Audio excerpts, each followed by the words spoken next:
All right. So let's give it a second of silence so I know where to start editing and we'll get started. Hey, Coach Harlan here. Welcome back to the podcast. Hope you guys are having a phenomenal week. I'm having a great week, and I'm excited to introduce you to my guest today. Please help me welcome Dr. Chris Stout. Dr. Chris Stout is a clinical psychologist and international humanitarian with a diverse background in various domains. He's the founding director of the Center for Global Initiatives, executive producer, and host of the popular Living a Life in Full podcast. He served as a full professor in the Department of Psychiatry, fellow in public health, and advisor to the Center for Global Health in the College of Medicine at the University of Illinois. Dr. Stout has lectured across the nation and internationally in over 20 countries. He was noted as being one of the most frequently cited psychologists in the scientific literature. He is a fellow in the American Psychological Association, which has dubbed him International Psychology's Rockstar. He is a best-selling author, having published 38 books. His works have been translated into 8 languages. He's a recipient of 4 humanitarian awards, 4 additional honorary doctorates. He's been a guest on CNBC, CNN, NBC, PBS, NPR, and Oprah. And now he's here with me. Chris, welcome to the show. Hey, good to be here. Thank you. No, this is awesome. Man, I can't even imagine. Yeah, I just reading this, I'm tired. I don't know how you do this. You've accomplished, and that's only a portion of the background. That's only a portion of the resume. There's so much that you've done and accomplished, and well done. Well, thanks. It just kind of adds up over the decades, you know. I guess it does. But you're also an athlete, which I mean, you've mountain climber, the ultra running, right? Mm-hmm. Other sports. Mm-hmm. Where do you find the time? It kind of goes through waves. I mean, we can get into it, but it's sort of like periods of a person's life, and you go through those. I don't climb mountains every day. I don't train for ultras every day, but there's periods where that is what I do, and I try and do what's called stacking. So I try to combine, like if you're doing long distance running, that can also help you with climbs and help you do other things. So very cool. Very organized. Good job. Thanks. All right. Well, I want to get in and talk about that, how you got started, some of the things you've accomplished. I want to learn more about your Center for Global Initiatives. Great. Talk a little bit more about that. But before we get started, I've got 10 questions for you. These are questions that I ask every one of my guests.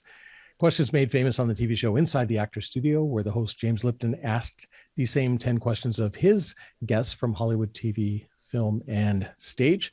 And I figure if they're good enough for the Hollywood elite, they're good enough for my guests, certainly. So, Chris, if you're ready, 10 questions for you, sir. Fire away.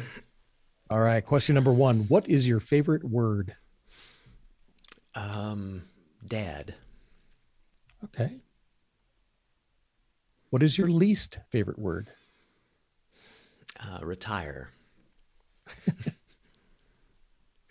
What turns you on? Being creative. What turns you off? Stupidity. Mine and others. What sound or noise do you love? Oh, I've just actually gotten into these real nerdy theta wave pieces of music. So theta wave stuff. Very cool. What sound or noise do you hate? Lately we've just been suffering a lot of wind, so it's like creaks and squeaks and things like that. It usually always means that something's about to break or something I need to fix. So it could be my car too. So squeaks and creaks. Exactly. What is your favorite curse word? Well, there's so many. Probably so many to choose from. Probably something that relates to fiddle-dee-dee, I would say. Okay. So. All right. What profession other than your own would you like to attempt? Oh, probably like being a venture capitalist. It'd be cool to have that kind of funding to be able to do those sorts of things, but also just to be able to. I guess it gets back to creativity and building and stuff. But being a VC would be pretty heady, pretty fun, I think. Very cool. That's awesome. What profession would you not like to do? Oh gosh, well, that's an easier, quick one. I used to bale hay. I lived on a farm for a while with my dad, and oh my God, baling hay was like I had just horrible. I had and have horrible hay fever, and oh, the stories we could spend 5 episodes on how much I hate baling hay. So being a hay baler or baling hay, that would All right. that'd be the worst. Very cool. All right. And final question. If heaven exists, what would you like to hear God say when you arrive at the pearly gates? That should be St. Peter, you know.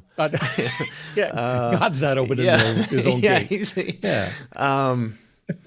Like what took you so long? What took you? Yeah, it's like Oprah taking out her own trash or something. That just doesn't happen. Yeah. She's got peeps. Yeah. All right. Of course, we're going to get back. We're going to talk about how you got started, your background and your experience in the field of psychology, and your work for the Center Global Initiatives, among other things, right? Super. So we've got a lot of stuff to cover. So we'll get right to it right after this. So listeners, stick with us.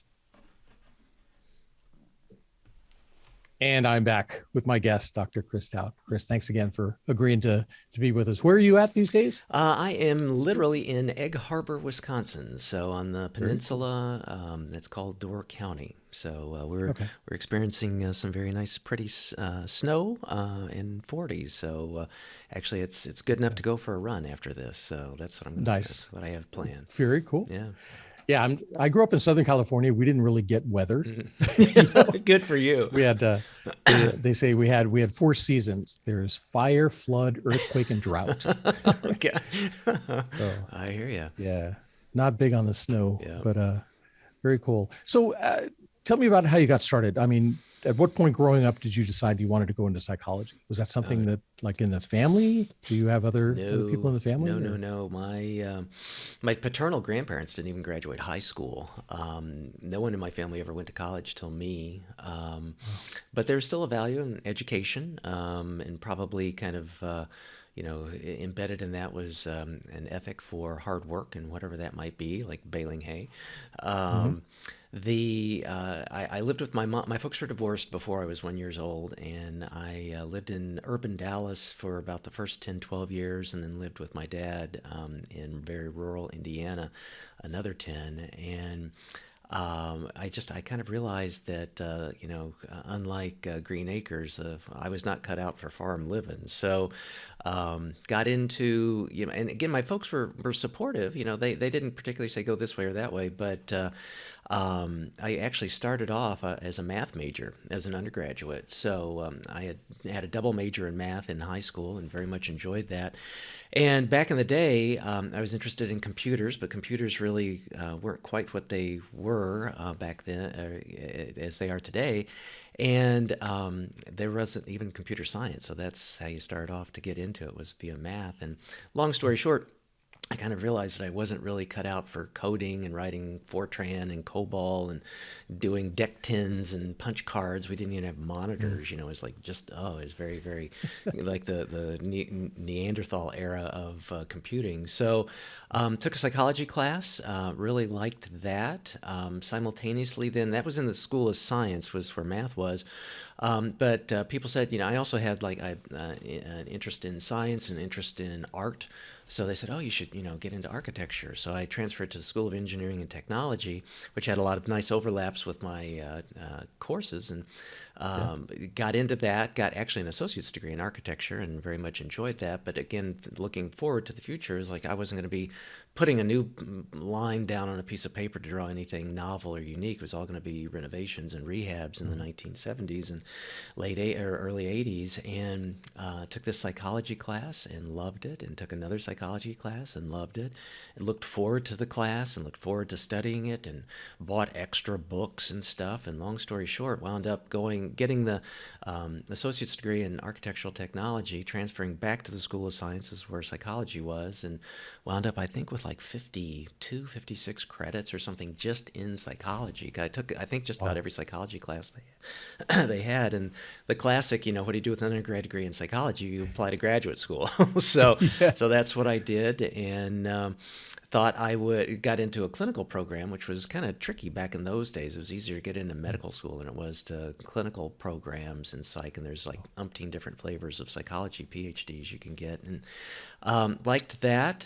Thought I would wind up being kind of like Bob Newhart and seeing neurotic adults in an outpatient practice, and wound up seeing very traumatized and troubled children in an inpatient setting. So just really kind of did quite the grand tour of psychology, and that's kind of how it all started off, very psychology centric. And then since then, it's always been, everything I've done has always had the thread of psychology stitching it all together. But that's kind of the origin story of how I got into psychology and fell in love with it. That's cool. I mean, everybody talks about the exploration of space, but there's so much the space between our ears that we don't know about. Yeah, there's a lot of space between my ears. Well, a couple of us, mine too. Yeah, but there's just so much. The more you read, the more you study, the more you hear. Oh yeah. It's the more you realize you don't know. Mm-hmm. Absolutely.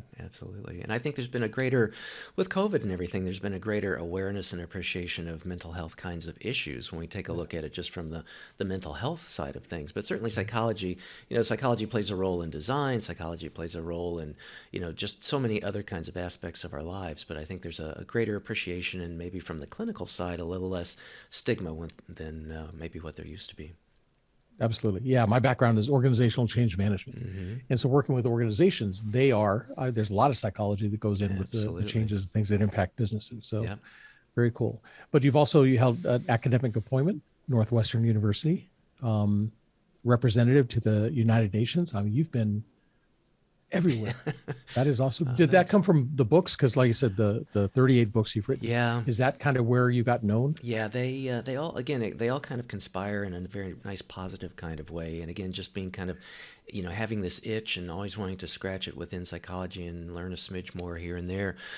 Back with Northwestern, and again, maybe even back to science and math, a lot of the stuff I did was research. So, leaned in heavy to statistics and looking at data, those types of things. That then came back in the more recent years. I've written a lot about artificial intelligence and algorithms and big data and predictive analytics and precision medicine, so it's all kind of come full circle that way. But yeah, back in the day, in the mid 80s, early 80s, there really wasn't a whole lot out there in terms of outcome studies looking at what worked clinically in psychology and psychiatry. It was always kind of mysterious with even psychiatry about, psychopharmacology and psychotropic medications and stuff. So early on, I got involved and did a book that was with colleagues at Northwestern looking at treatment outcomes. And that got me working with Wiley. And then one of the things I learned in my graduate training was that no one ever really taught me much about how to run a practice or anything. So you'd appreciate this from the consultative IO, IO psychology side of things. So I started, when I was teaching, I would teach in ethics classes and teach in professional development classes how to develop a practice, how to review a contract, how to be an appealing candidate for a position, et cetera, how to put together a group or a group practice, how to evaluate your practice, et cetera. So Wiley liked that. I pitched some ideas to Wiley and did a couple of books with them, did a series with them on treatment planning back in the day. So those things are all going along, and so it's sort of like a lot of people, classes that you teach, you get so much content, and you become in some little niche areas, kind of like I hate to say I'm a content expert because I don't feel like I ever really kind of met that, but knew enough to be able to stitch things together in a book, and then you give talks on it, you get good feedback from your audience, good feedback from students, and then kind of rinse and repeat, and finally do some papers, and then build that all into books. And the activity at the United Nations also was with the tip of the hat back to psychology. The American Psychological Association, one of the divisions of it, Division 9, had non-governmental organizational status with the United Nations. And I had done a book on policy development way back when, and that kind of led me into looking at policy and looking at international issues, and always had an interest in international kinds of affairs, which made sense now with global health. So that led to applying for and being able to get in to do a year stint at the United Nations as well. And that led to more talks, and that led to a co-edited, co-authored book with a fellow named Harvey Langholtz called The Psychology of Diplomacy. And so all these things, even though it might be one specific niche-y kind of thing, saying, well, it's the United Nations, that leads to other people, other networks, other opportunities. And if you like to write and you work with other people that like to write, then you can co-author things, co-edit things. And if you have a nice relationship with a good publisher, then that gives you a little bit of motivation to push for something like that. I've never written a book with without first having a contract. So that once you got a contract, then you got some obligations, and that helps you get to the finish line. So as you know, that's motivation. Absolutely. Yep. Wow. But 38 books, that is awesome. And you've spoken to, all around the country. What, 100 different countries you've been in? Yeah, I've been to probably 102 or 3 countries. I haven't spoken in all of those, but a lot of that was international lectures. I think I've given talks and lectures and whatnots in about 20 different countries and all over the place in the States. Very cool. Are other countries dealing with a lot of the same things that we're dealing with from a psychological standpoint? Or yeah, and in some, yes, in general, and oftentimes, I feel like depending upon the specific topic, they know a lot more, can bring a lot different perspective to what it is that we were doing. Just to speak to circle back, maybe just presence of mind, but I gave a talk about policy issues, and I gave it in Egypt.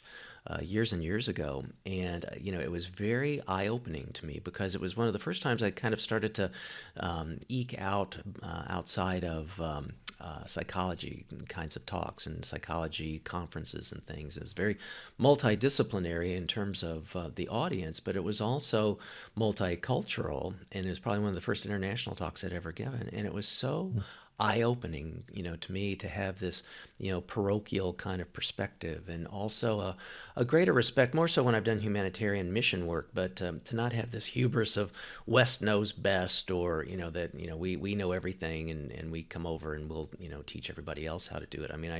I very much was humbled with, and had my eyes open to how much, I could, learn, not just being the guy at the dais, but then also engaging in conversations and being able to hear other people's talks, and then being able to have those little, interstitial in-between kinds of meetings and things. And that's I think really opened my eyes to having much more of an open, non specific, my way or the highway kind of perspective that I feel like I always generally get more than I give when I do those kinds of talks. Yeah. And I wish everybody had the opportunity to travel and talk to other people. We just 2 years ago, we did a safari in Africa. Wow. And speaking to one of the guides, we're just out in the middle of the savannah having a cup of tea out here, and talking to him about they were in my mind just went blank.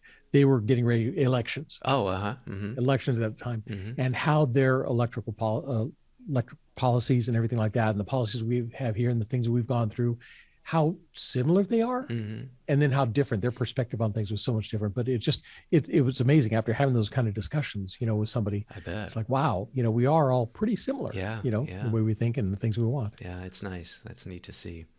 Awesome. Would love to do more. Okay. So tell me more about the Center for Global Initiatives. Tell me about that. Sure. It's a 501c3 nonprofit. We have been around for, I think, going on our 12th year.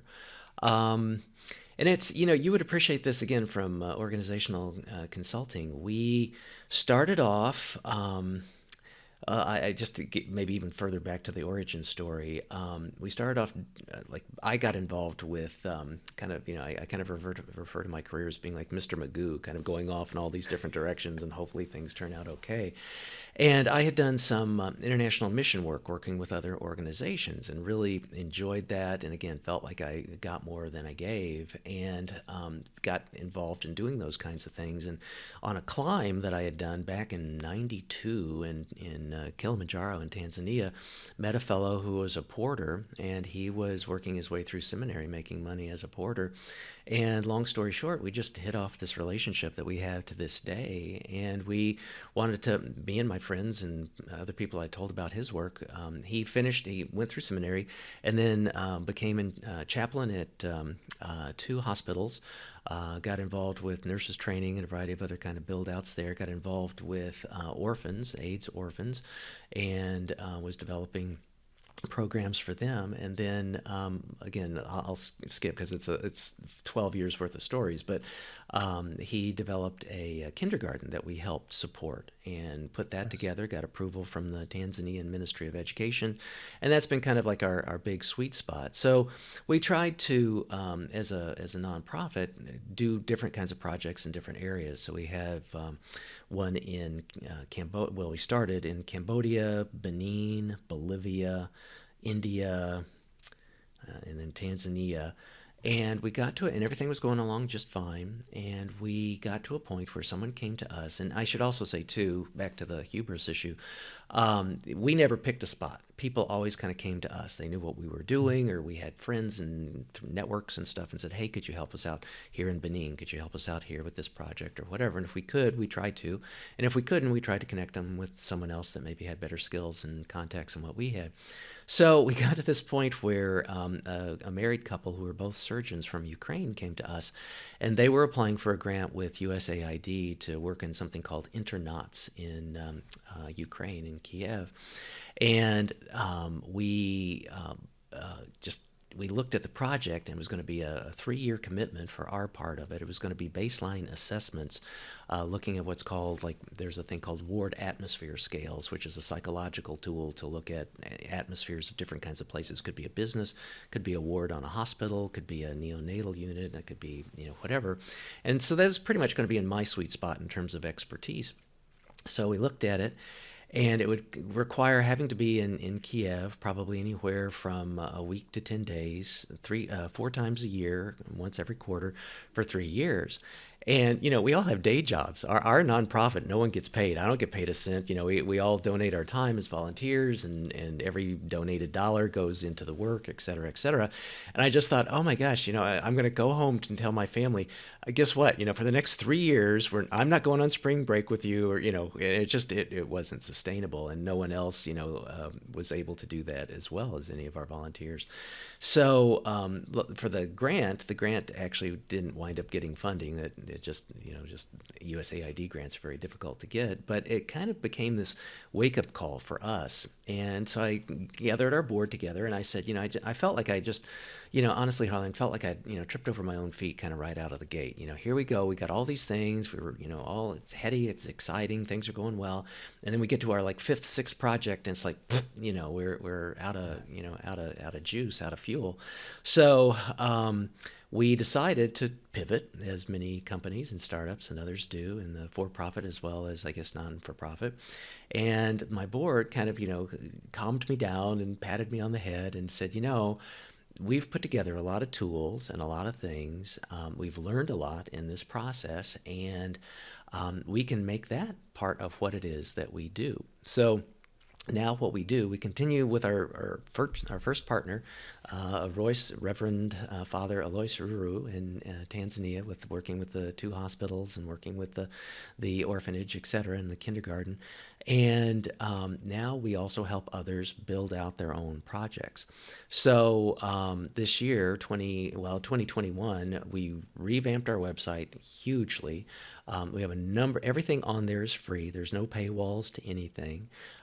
There are tools, there's free downloadable books, there's webinars, there's lectures, there's podcasts, there's links to other tools. I just put up literally yesterday a wonderful resource of a library of different international resources for people doing research or doing different kinds of studies. So, and our goal now is to what we call open sourcing humanitarian intervention. And we developed a fellowship program, so we have 2 different tracks with that. So if someone wants to, I've kind of learned that people are kind of bifurcated oftentimes when they come to us. Some people say, hey, I want to start my own 501c3, but I have no idea how to do it. I have no idea where to start. I have no idea, how does all this stuff work? What's the difference between a nonprofit and a for-profit, a 501c3 and an LLC and a this or that? And other people, and so they want to do that, and so we help them do that. Other people say, I don't want to start a 501c3. I got enough jobs. I got enough stuff to do. I don't want to build a board. I don't want to submit stuff to the IRS. I don't want to do a separate set of taxes. I don't want to hire an accountant. I don't want to build a website. I don't want a board of directors. I just want to help these people dig a well. I just want to help these people build a bridge. I just want to help these people get their products to market. So for those folks, it's sort of like, just let's see if we can help them, do that. So we might have contacts to do that. We might have tools to do that.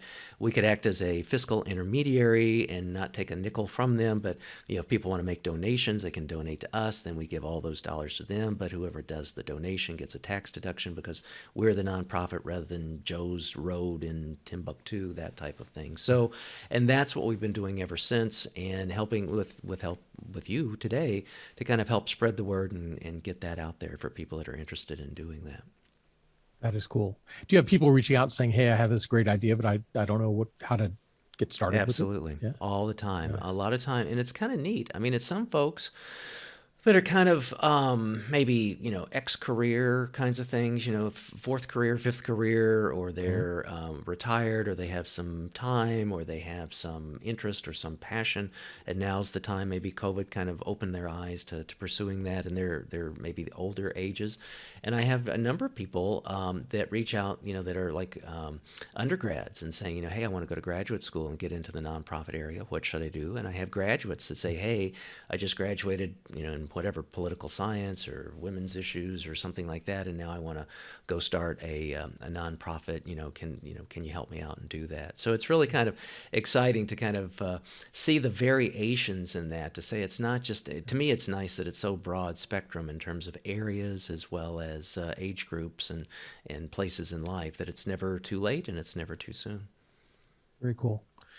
But now you hear so many, 501c3s and charities looking outside of the U.S.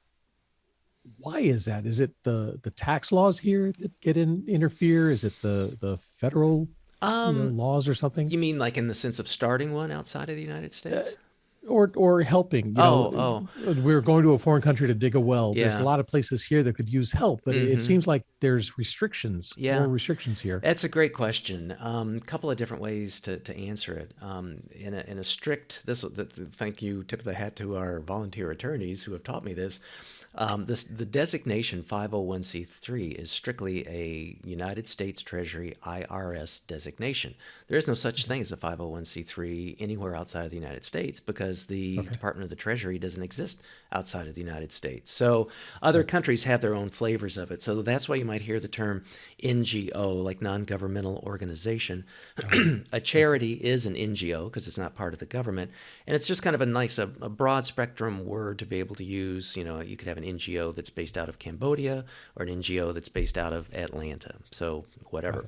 The work aspect, I when we first started, I got that question all the time, Harlan. Like, hey, Chris, isn't there enough going on in your own backyard, to have to deal with it? And it was sort of like, well, yeah, and I do that too. It's not like I'm exclusive. And I donate, to everything from the YMCA to our church, and everything else in between. Little, bits and pieces. If I had more, I'd give more. But, try to do my tithing and be appropriate with those kinds of things. But then the issue was, if a friend emails me and says, hey, I'm supporting the hospital auxiliary, can you donate, $25 to this or that? I do. And when I had a friend, Alois Uru from Africa, say, hey, I'm trying to put together a kindergarten for these orphans. Can you help out? I said, yeah, I sure can. So it was sort of like one of those things where if someone asks me to help out with something, then, I try to do that. But because I've had so much more experience in the areas of global health and working in medical schools and things like that have more international based programs, I can tell you that not that there's a competition there is a competition for resources, but not that there's a competition of, my NGO is better than yours or the needs that I meet or, can beat up the needs that you meet or something like that. It's more so this is an area that I have that kind of expertise in, and I felt that there was a need and someone asked me. And there's other areas that I feel like, in the United States, there are still, poverty areas, violent areas, food oases, a variety of those kinds of problems and issues. But, kind of pound for pound, there's probably more availability through governmental and non-governmental ways in the United States, at least than the areas that I tend to focus, or that I know of, and that our center tends to try and help out with. Yeah, very true. So, what big initiatives do you have going on right now through the center? Well, kind of our biggest one right now is this fellowship and certificate program. It's kind of gets back to the old Johnny Appleseed. We're trying to teach a person to fish rather than do it all ourselves. And while we still can consult and things like that, it's really kind of helping launch those kinds of things. We continue, and again, just literally as recent as less than 24 hours ago, it's interesting timing. We continue to build out the resources and tools that we have on our website. So, leaning in heavy to our work in Tanzania, we're very proud. I think it was one of our volunteers who's just amazing. I think it was 2019. She got an ambulance. I have no idea how she was able to do that, but she got an ambulance donated to one of the hospitals in Tanzania. We were able to do one of our biggest donations this year through our consulting. The work, when people, the courses, all the coursework, I should say this, all the coursework that we have for our fellowship and certificate programs are available for free, public domain. They're out there. We have links to it. Just come to our site as a hub and go out and find them. You can certainly find these yourselves too. There's nothing, again, proprietary or paywalled. But we try to just make it easier, the whole idea that it shouldn't be so hard to make a difference in the world and to be able to help others. So, that's kind of what we've had our focus on, to be able to hopefully, teach a person to fish and be a little Johnny Appleseed about it. And then we also... so I've done some consulting for that. If people pay tuition and they get our supervision, then all of those funds go to supporting our projects. And again, this year we've, knock on wood, it's been very successful that we've been able to make our largest funding donation to our friends in Tanzania. So that's something we've been very proud of. And we just, for the first time also this year, I'm a LinkedIn influencer, and we did a big write-up of kind of a summarization, so we could have a little bit more public visibility and hopefully people supporting us, or even supporting's great, but also the idea is to get the word out. And if people need our help, that here we are, here's what we do. If it's a fit for you, then reach out to us, and we'll see what we can do to be able to be of help. So hopefully a year from now, we'll have a new update with some of the other fresher things. But it's always kind of cultivating and grooming and growing and adding. And for our podcast, there's always a thread of humanitarian intervention, with whoever it is we have as a guest, and publicizing their work, getting their work understood and appreciated, and helping, high tides raise all ships. So helping any which way we can. Good job. Yeah. And tell me about your podcast, Living a Life in Full. Yeah, we're going into, I don't know when your and my show will air, but we're going into our 5th season. So we're very excited about that. Very cool. We drop once a month on the first day of every month. So it could be any day of the week.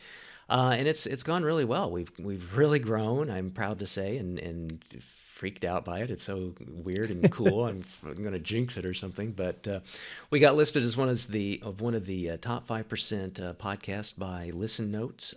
We have a combined social reach of over 3 million, so we're very happy about that. And lately, I've always been in awe of the guests that we have, and the people that a lot of them started off in our first few years were people that I knew, and it felt very, clubhouse-ish, so to speak, in that way.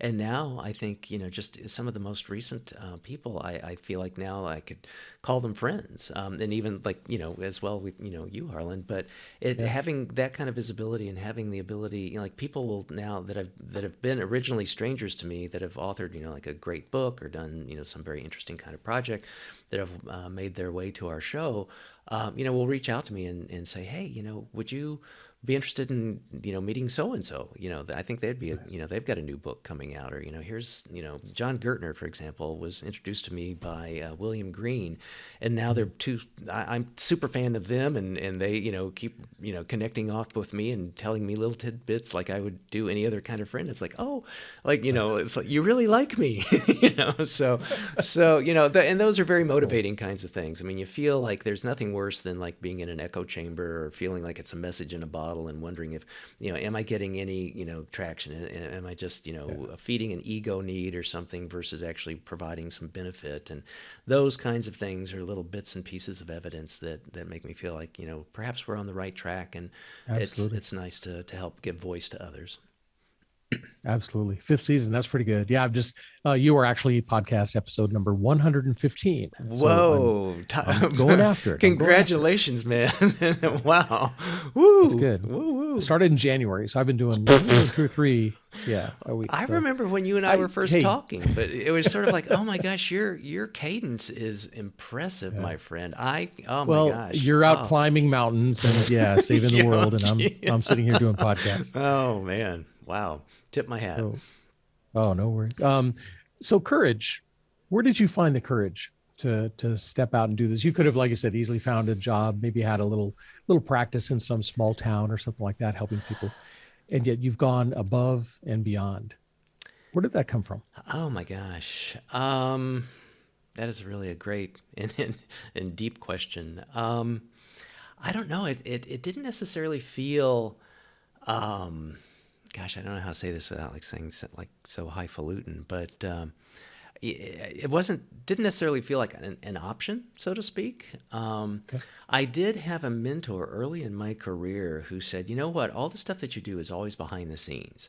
And I think he was making reference to like, developing programs, and I was, kind of just getting started and doing research and stuff like that. I wasn't giving talks or very, very, very early in my career. He said, you need to go out there and, you need to like get out in front of people and get out and talk and stuff. And so in some way, I guess psychologically it gave me permission, but in another way it was like he was my boss and telling me to do it, so I better darn well go do it, so, and he said, he said, like, and he had all these other things too. He said, oh, you got to grow a beard, you look too young and people aren't going to take you seriously, and you got to dress like this and do like that, so sort of like, okay. So, I mean, part of it was kind of, that push, but I guess, kind of psychologically that even, people can get pushed and then they just can push back and react against it and not do it and go further down a hole or something. But I guess there was part of me that felt like, okay, I'll take this risk. And if, you do fall on your face, you don't, come at bat every time and hit a home run or anything. Sure. So, you start to weather those failures, if you will, and those setbacks, and see that that's all part of it. But then also to feel like for me, psychology is clinical psychology is a helping profession. So being able to help others, and if that help is through, being in psychotherapy with someone and working, with a family and working with kids, or if it's helping someone to learn something by giving a lecture in a course or in a talk, in a presentation, or by putting it down and studying something and help add to knowledge in a paper or compile all that into a book. Those are all things that, I don't know if I would call them courageous, but they're all things that do take a bit of gumption to be able to get yourself out there. And God, I mean, like going through the peer review process for an article, or just freaking going through your dissertation, and all the, all the, like, oh, I'm an idiot, an imposter syndrome, kinds of things. But, I'd really encourage people that listen that may, be feeling that way at whatever point in their career or whatever point in their journey, push through those things. Do expect that not everything is going to go, roses and butterflies. But if you feel if that's courage to be able to go through those kinds of things in a Marcus Aurelius stoic kind of way, and kind of push as to what your ethos is as a person, then that can wind up 35 years later having a conversation like this. Yeah, because so many people they have the ideas, they have the desire, and yet it's that fear that kind of gets in the way. But public speaking, sure, that ranks way above fear of death and spiders and snakes and everything like that. Right. You know, Yeah. just to get out and do that is something that people say, wow, I don't know if I ever could. You know, how courageous that is. It may not look or feel like courage to you, but to somebody else looking from the outside, it definitely is. Yeah. You know. Yeah, absolutely. Well, and there's ways around that. I mean, practice. There's Toastmasters. I mean, there's a variety of different kinds of ways of doing that. Just taking a speech class as an undergrad was terrifying, and then I think part of it is too feeling a certain level of confidence about what your material is. I could never go like publicly do a debate or anything like that, like you would in high school or college being on the debate team, because it's sort of like, man, I need to know cold with every single detail, with a microscope, before I go out and say anything publicly. So and I feel like that, that gives great help and confidence in being able to talk about things. So, start off with what you know and share that. And then, once you get that through, then maybe take on more hostile audiences, and see how you do. So yeah, but know your topic. That's huge, right? Yeah. Have to know your topic. Very cool. So, if I was to bump into any of the folks that you've worked with or co-authored books with or anything like that, and ask them what type of leader you are, what would they tell me? What kind of leader are you? I would hope. They would say it's sort of like a steward leader or a servant leader.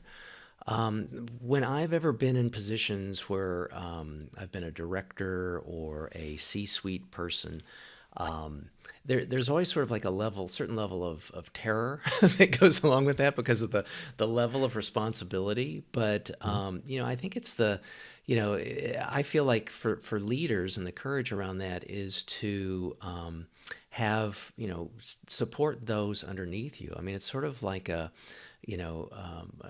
Stephen Covey was really someone that influenced my thinking, back in the day around that, and the 7 Habits and all. And, trying to understand other people is a very natural fit with psychology and with, clinical work. Seek first to understand is what Covey said, and empathy is what psychology says. So I think I try to bring those into the work that I had with building things back when I was CEO of a startup and those types of things. And probably, to my weakness, I like to be involved in things, but, there can be also there's a shadow to everything. And there's oftentimes another side or a variety of facets and sides to things. And part of my weaknesses around that was maybe, not being firm enough around certain kinds of things, and maybe, always being a steward leader, I think can have a slippery slope of, doing too much and slipping into micromanaging. And I tend to be a tad bit, this will be a big surprise to you and to listeners probably at this point, but a little OCD around things. I'm very detail oriented. I really like to, know what's going on, manage what's going on, control, as best as I can, to have good outcomes and those types of things. And that's hard when you're, trying to lead other people. It's hard when you're trying to manage other people. So, but I would hope, that it's steward leadership and having empathy and understanding for those that I work with, never being a dictator, never being a, thou shalt kind of person.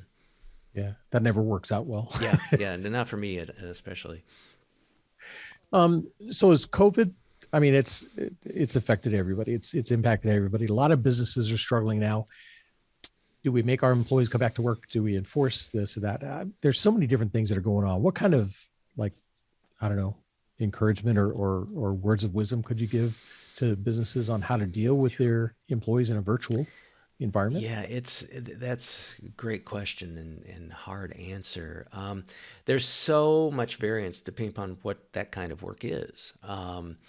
I have like a daughter who right now is kind of working in remotely, and there's been talk. It was supposed to be in the fall of 2021 that they were supposed to go back full time in office, and Delta came about, and that squelched all that. I guess again, depending upon, I think people have learned very quickly that there are certain kinds of things that that lend themselves nicely to remote work. Some people have been very adaptive to being able to work remotely. It's not like it's necessarily a new thing. I think we've got more social acceptance of it and leadership acceptance of it. I remember oh gosh, I can't think of her name, but the woman that took over Yahoo, she had everybody come back very controversially years and years and years ago, to not be remote workers. And there was Yeah, such, pushback on that. And she felt like, I believe that she couldn't, maintain the kind of control and oversight that she felt was important with, taking over a company the size of Yahoo back in the day. But I think now we've learned that certain kinds of things do lend themselves nicely to remote. I'm working very deeply with a startup that, well, it's not a startup anymore. They've been around a decade. I should need to quit calling them a startup, but that they learned that they did not have to be remote, and or did not have to be face to face. And in the process of becoming remote, learned that it became their benefits. It became much more easy to recruit people. That you didn't have to say, "Hey, we'd love to have you come work with us. You're in San Francisco. We're in California. You got to move, and you got to move your wife, and you got to move your kids, and you got to move, this and that, and move away from your friends and family." And now they can, write code just as well sitting in San Francisco as they could in sure. California. So, Anywhere else. Yeah, yeah. So I think absolutely. it becomes incumbent upon the leader and the boss, again, depending upon your company. You can't say that with, making hamburgers about that. But, depending upon the kind of work that you have, take a look at where you might lean into the advantages that are there. Take a look at what you've been able to have happen. And then maybe, again, this is psychologist in me, try to keep a thumb on the pulse of the esprit de corps that you might lose otherwise without having the proverbial water cooler to be able to talk about Yeah, things, but also realize that sitting at home in your pajamas in front of Zoom all day has its stresses that can start to take their toll. sure. Absolutely. Yeah, when we're consulting, working on site with the different clients, we could walk up the row, see somebody in their office, knock on the door, and go in. We'd call it a drive-by, Yeah, basically. yeah, You go in, chit chat, how yeah. you doing, what's going on. hmm It's hard to do that now with everybody remote. Yeah. You know? Who was it? Someone had the phrase management by walking around, Yeah, and you kind of just, you can't do that. I mean, with again, another entity that I work with, they have happy hours periodically on a Friday, and it's all on Zoom. And I'm like, I've never experienced one yet because I've had a conflict with my schedule. But it's sort of like, well, what do you do? Is yeah, it me and one person, me and a bunch of people trying to talk over one? So, and I yeah. know it exists, and other people have worked it out. I haven't yet to experience it, but I think people are trying to come up with those kinds of solutions to be able to have that camaraderie and that kind of connectivity that you don't have with the being together Yeah. and the management by walking around part of it. Yeah, because we're used to hopping on a Zoom meeting and getting down to business, getting work done, hanging up. Now it's almost like the meeting where you come in, how was your weekend? What are the kids doing? How's that new puppy? Well, hmm you have to get that part in to kind of bring everybody together as a team hmm and then get the work done. Yeah. So yeah, Yeah, I think we'll see makes it tough. variations on that theme as whatever comes our way next. With vis-a-vis pandemics and not being at work as usual, and to see what the new normal, the new is going to be like for us, and hopefully Yeah. again take advantage of some of the benefits and try and clip and adapt to ways that can be beneficial for the company as well as the people working at the company. Definitely. Yeah. Pivot is the big word, right? Yeah, Keep yeah, moving, changing. Okay. yeah. So Adapt. mountaineering, you've climbed three of the major peaks in the world, right? Kilimanjaro. Where else? I've climbed 3 of the 7 summits. They've been the baby ones, so I would not Okay. try and overreach with that. But so the 7 continents. So the Kilimanjaro is the tallest in the African continent. Elbrus is the tallest in the European continent, and it's technically in Russia, in the Caucasus near Georgia.